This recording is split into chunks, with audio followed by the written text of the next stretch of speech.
안녕하세요. 한의기능영양학회 교육이사를 맡고 있는 김영수입니다. 올해 시리즈 강의 심폐기능 이상에 대해서 다루는 자율신경의 강의 주제로 제가 1회차 첫 번째 주제를 맡게 되었는데요. 좀 부담스럽기도 하고 기대도 많이 됩니다. 이제 오늘의 주제는 자율신경의 구조와 기능, 그 중에서도 이제 올해 7회차에 걸쳐서 이어질 심폐기능 조절에 대해서 공부하기 위해 필요한 가장 기본적인 지식들을 한번 모아봤는데요. 아마 1시간 정도 강의가 이어질 것 같습니다. 대부분은 한 번쯤 공부해 보셨던 내용이실 것 같습니다. 학교 때 공부했던 내용들, 그리고 약간 좀 토막토막 흩어져 있던 이 신경학적인 기본 지식들과 그런 우리가 알고 있던 내용들을, 생리학적 내용들을 정리해보는 시간으로 마련했으니까 이 남은 강의들을 들으시는데 조금이나마 도움이 되셨으면 좋겠습니다. 그럼 시작으로 일단 자율신경계의 개요부터 한번 살펴보겠습니다. 이 자율신경계가 대체 뭘 의미하는 건지, 그리고 우리 전체 신경계에서 자율신경계는 어떤 부분을 차지하고 있고 어떤 특성이 있는지 가장 개괄적인 내용들을 한번 살펴보죠. 자, 먼저 신경계 자체에 대해서 큰 그림을 한번 그려보겠습니다. 신경계는 다들 잘 아시는 것처럼 이렇게 뇌와 척수로 구성된 중추신경계, 보통 CNS라고 하죠. 그리고 이 중추신경계에서 뻗어나온 가지들, 그러니까 뇌와 척수 외에 우리 신체 곳곳 말단으로 퍼져 있는 감각과 운동신경을 포함한 이 말초신경계, 흔히 PNS라고 하는 이 두 가지 신경계로 크게 구분을 할 수가 있습니다. 그러고 나서 이 말초신경계를 다시 한번 구분을 할 수가 있는데, 보통은 신호가 들어오는 쪽이냐 나가는 쪽이냐, 이렇게 감각과 운동 혹은 구심성과 원심성, 이렇게 구분을 합니다. 그래서 말초신경계를 다시 감각, 들어오는 쪽, 바깥에서 말단에서 안쪽으로 신호가 전달되는 쪽, 그리고 운동, 이제 중추에서 바깥쪽으로 운동신호를 내보내는 쪽, 작용기로 신호가 나가는 쪽, 그렇게 두 가지로 구분을 하고, 그리고 이 운동신경, 즉 원심성 신경을 다시 체성신경계와 자율신경계, 보통 이렇게 구분하는 방식을 많이 사용하고 있습니다. 상황에 따라서 조금씩 구분의 차이가 있을 수는 있겠지만 대부분 이 틀에서 벗어나지 않고, 특히 우리가 공부할 이 자율신경계는 이 신경계 전체 중에서 말초신경계에 해당하는 것, 그 중에서도 중추에서 바깥으로 나가는 원심성 요런에 해당하는 것들을 보통 자율신경계, 이렇게 구분을 하고 있습니다. 그럼 체성신경과 자율신경의 차이는 뭘까요? 다들 예측하시는 것처럼 체성신경, 즉 보통 몸신경, 소마틱이라고 보통 표현을 하는데, 그 체성신경은 의식적으로 조절이 가능한 신경들을 보통 얘기를 하고, 우리가 흔히 이렇게 움직이는 골격근을 대상으로 하게 됩니다. 그럼 그 나머지 우리가 어떤 생각으로 조절할 수 없는 것들, 의식적으로 조절할 수 없는 것들, 다시 다르게 얘기하면 의식적으로 조절할 필요가 없는 것들을 보통 자율신경계라고 얘기를 하죠. 그래서 골격근 외에 내장이라든가 이런 혈관이라든가 분비샘들, 이런 기관들의 운동과 기능을 조절하는 신경들을 자율신경계, 이렇게 얘기를 하고, 의지와 관계없이 자동으로 조절되기 때문에 이렇게 오토노믹이라는 이름을 붙여줬습니다. 번역을 하다 보니까 자율신경계 이렇게 얘기를 하게 되는데, 어떻게 보면 자동신경계가 더 맞을 수도 있는 것 같습니다.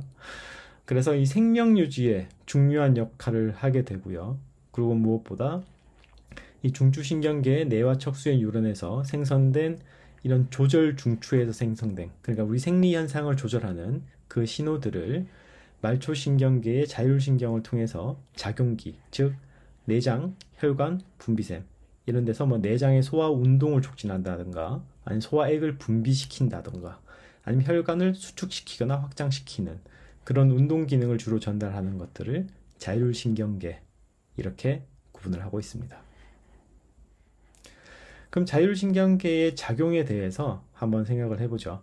이 부분도 아주 익숙한 개념인데, 우리가 교감, 부교감, 심파테틱, 파라심파테틱, 이렇게 구분하는 그런 교감, 부교감의 개념이 일반인들 사이에서도 아주 익숙합니다. 그래서 이 자율신경계는 교감과 부교감, 이렇게 나눠져 있다. 그리고 이 둘이 시소처럼 서로 반대 방향으로 상호작용을 하고 있고, 그래서 우리 흔히 뭐 동적 균형이라는 말을 많이 쓰기도 하죠. 그래서 서로 밸런스가 맞아야, 서로 한쪽이 올라가면 한쪽이 내려가게 되는데, 그 밸런스가 잘 맞아야 우리의 정상적인 생리 현상을 잘 유지할 수 있다. 이렇게 보통 얘기를 합니다. 그래서 해부적으로 살펴봐도 아까 봤던 뭐 혈관이나 아니면 뭐 내장이나 그런 자율신경계의 지배를 받는 장기들은 대부분 교감신경과 부교감신경이 동시에 모두 연결되어 있는 경우가 많습니다. 그러니까 한 장기를 부교감, 교감 한쪽씩 맡고 있는 그런 개념이 아니고, 한쪽에 둘 다 들어가서 서로 이때는 이렇게 저때는 저렇게 이렇게 왔다 갔다 밸런스를 잡아주는 그런 식으로 연결을 하고 있는 거죠. 어떻게 보면 효율적이지만 어떻게 보면 좀 복잡하다, 이렇게 생각을 할 수도 있을 것 같습니다. 그럼 교감과 부교감을 나눠서 한번 생각을 해보죠. 이것도 대부분 익숙하신 개념이겠지만 한번 정리를 해보면, 일단 교감신경계는 싸우거나 도망치거나, 우리 보통 fight or flight 이렇게 얘기를 하는데, 둘의 공통점이 우리가 긴장을 할 때, 어떤 대응을 해야 될 때, 적극적으로 몸을 움직여야 될 때, 어떤 활동을 해야 될 때, 운동을 해야 될 때, 음량으로 따지자면 양, 낮과 밤으로 따지자면 낮 시간에 하는 활동, 그렇게 해당하는 신경들을 활성화시키는 것들을 보통 교감신경계라고 이야기를 합니다. 그래서 혈류와 호흡이 촉진되고 혈류량이 증가하고 호흡이 빨라지고 심박동이 빨라지고 에너지를 생성하는 쪽으로 몸이 움직이게 되고요. 교감신경계가 활성화가 되면은 그 생리작용으로 심장에서는 심장박동수가 가슴이 벌렁벌렁 팡팡팡팡 뛰게 되고, 그리고 심근 수축력이 증가하게 되고, 혈관에서는 일반적으로는 혈압을 높이기 위해서 혈관이 수축하는 쪽으로 작용을 하게 됩니다. 다만 뒤에 강론에서 조금 더 살펴보겠지만, 우리 몸을 빨리 움직여야 되기 때문에 심장이나 골격근으로 가는 혈류는 증가시키는 쪽으로, 일부는 혈관을 확장시키는 쪽으로 작용을 하기도 하고, 반대로 내장이나 피부, 소화 기능은 떨어뜨리고 다른 불필요한 기능을 다 빼고 빨리 활발하게 움직일 수 있게 해줘야 되기 때문에, 이렇게 혈관 계통에서는 서로 반대되는 작용을 기관마다 다르게 하기도 합니다. 이게 어떻게 한 시스템 내에서 서로 반대 작용이 가능한 건지, 그건 이제 뒤에 강론에서 조금 더 살펴볼 수 있을 것 같네요. 그리고 대사 기능 측면에서는 중요한 작용들을 많이 하는데, 어떻게 보면은 우리가 이번 올해 그리고 이어서 공부할 이 자율신경 기능 이상 파트에서 환자들이 많이 보이는 이 대사 기능 문제가 나타나는 원인이라고도 할 수 있을 것 같습니다.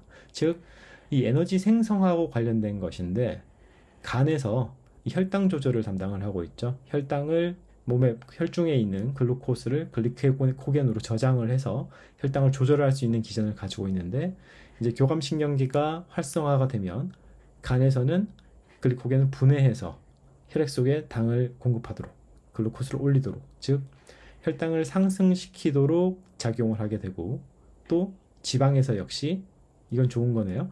지방 분해를 촉진시켜서 에너지를 만드는 쪽으로 작동을 하게 됩니다.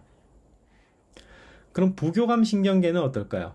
부교감신경계는 앞에서 봤던 교감신경계와 완전히 반대로 가면 되죠. 그래서 먹고 쉬고 긴장을 푼 편안한 상태나 이 수면 중 상태라고 생각을 하면 되겠습니다. 음의 상태가 되겠죠. 그래서 운동 기능이 저하되고 에너지를 저장하는 단계, 비축시키는 단계에 해당하고, 나눠서 보면 심장에서는 반대로 수축력을 억제시키고 심장 박동도 떨어뜨리고, 혈관계통에서는 이제 크게 고민할 필요 없이 혈압을 떨어뜨려야 되니까 보통 혈관을 확장시키는 쪽으로 작용을 하게 되겠죠. 그리고 소화기 계통에서는 이제 지금이 기회다, 빨리 밥을 많이 먹고 소화를 많이 시켜서 에너지를 뽑아낸 다음에 저장시키자, 그래서 소화관 운동과 소화의 분비를 촉진시켜서 소화 기능을 최적화시키는 쪽으로 작용을 하게 되고, 그리고 대사 기능 측면에 있어서도 반대로 이제 몸속에 혈중에 당은 필요 없어, 저장을 시키자, 그래서 간에서는 글리코겐 합성을 촉진시키고, 같이 이자에서는, 췌장에서는 인슐린 분비를 촉진시켜서 이제 피 속에 돌아다니는 글루코스들은 떨어뜨리고 그걸 최대한 끌어 모아서 저장시키는 쪽으로 작동을 하게 되겠죠. 자, 그럼 총 정리를 해보면, 이제 부위별로, 각 부위별로, 신체 부위별로 다 나눠서 자율신경이 연결된 모든 작용기를 나눠서, 뭐 모든 다 들어가진 않은 것 같습니다만, 이 보면 이 부위별로 각각이 어떻게 작용하는지, 대부분 둘 다 연결되어 있어서 각각 작용을 하고 있죠. 물론 일부는 한쪽만 작용을 할 수도 있습니다만, 많은 경우에 서로 반대 방향으로 작용을 하고 있고, 이러한 특성들을 모아보면 아까 봤던 교감신경은 항진 상태, 흥분 상태, 스트레스 상태, 부교감신경은 반대로 편안하게 쉬는 상태, 이렇게 생각을 할 수가 있습니다. 그래서 뭐 이 내용들은 제가 일일이 다 읽지 않아도 아마 대부분 다 익숙하시고, 대부분 우리가 상식적으로 추론을 했을 때 맞아떨어지는 내용이기 때문에 어렵지 않으실 것 같습니다만, 임상적으로 중요한 의미가 있습니다. 왜냐하면 결국에 이 내용들이 우리가 나중에 다음 시간과 이어서 배울 자율신경 평가에 있어서 중요한 지표 역할을 합니다. 즉, 여기에서 일어나는 외부에서 관찰 가능한 이런 변화들을 통해서 우리가 지금 인체에서 교감신경이 항진되어 있나? 아니면 부교감신경이 더 항진되어 있나? 어떤 쪽이 부족한가? 이렇게 판단할 수 있는, 어떻게 보면 굉장히 중요한 단서, 근거들이 되기 때문에 이 내용들이 있어서 한 번 더 확인을 해주시고, 그리고 특히 우리 기능신경학에서 중요하게 보는 눈이라던가 이거 좀 이상한데 눈이라던가 다른 소화 기능들, 대사 기능들, 그런 쪽에서 중요한 내용들을 한번 체크할 수가 있을 것 같습니다.